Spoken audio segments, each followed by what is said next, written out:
সম্মানিত দর্শক মন্ডলী, আসসালামু আলাইকুম। সুমনস প্লাস্টিক সার্জারিতে আবারও সকলকে স্বাগতম। আমি ডক্টর মোহাম্মদ শরীফুল ইসলাম সুমন, সহকারী অধ্যাপক হিসেবে কাজ করছি বার্ন ও প্লাস্টিক সার্জারি বিভাগ, জাতীয় বার্ন ও প্লাস্টিক সার্জারি ইনস্টিটিউটে।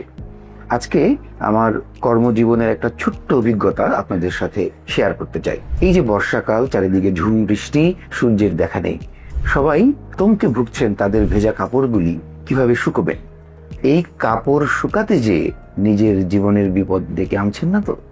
আমরা খেয়াল করছি বৃষ্টিতে ভেজা কাপড় শুকানোর জন্য বিশেষ করে যাদের বাড়িতে পাইপলাইনে গ্যাস আছে, গ্যাসের আগুনটি জ্বালিয়ে তার উপরে তিনি কাপড়টি শুকাতে দিচ্ছে, আর এই শুকনো কাপড় থেকে আগুন ধরে তার চোখ, মুখ, শরীরের বিভিন্ন অংশ পুড়ে যাচ্ছে।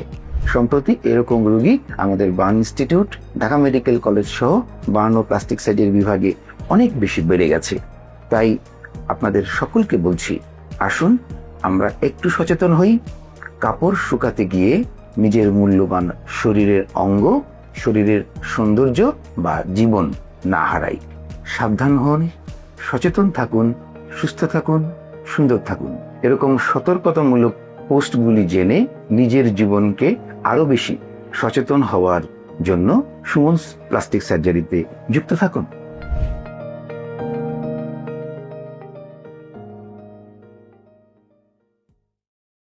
সম্মানিত দর্শক মন্ডলী, আসসালামু আলাইকুম।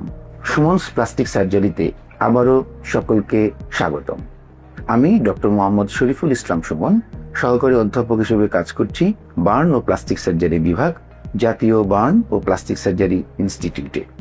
আজকে আমার কর্মজীবনের একটা ছোট্ট অভিজ্ঞতা আপনাদের সাথে শেয়ার করতে চাই। এই যে বর্ষাকাল, চারিদিকে ঝুম বৃষ্টি, সূর্যের দেখা নেই, সবাই আতঙ্কে ভুগছেন তাদের ভেজা কাপড়গুলি কিভাবে শুকোবেন। এই কাপড় শুকাতে যে নিজের জীবনের বিপদ ডেকে আনছেন না তো? আমরা খেয়াল করছি বৃষ্টিতে ভেজা কাপড় শুকানোর জন্য বিশেষ করে যাদের বাড়িতে পাইপলাইনে গ্যাস আছে, গ্যাসের আগুনটি জ্বালিয়ে তার উপরে তিনি কাপড়টি শুকাতে দিচ্ছে, আর এই শুকনো কাপড় থেকে আগুন ধরে তার চোখ, মুখ, শরীরের বিভিন্ন অংশ পুড়ে যাচ্ছে। সম্প্রতি এরকম রোগী আমাদের burn institute, Dhaka medical college সহ বার্ন ও প্লাস্টিক সার্জারি বিভাগে অনেক বেশি বেড়ে গেছে।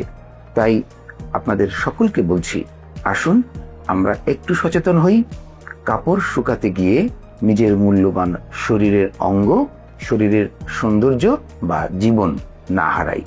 সাবধান হন, সচেতন থাকুন, সুস্থ থাকুন, সুন্দর থাকুন।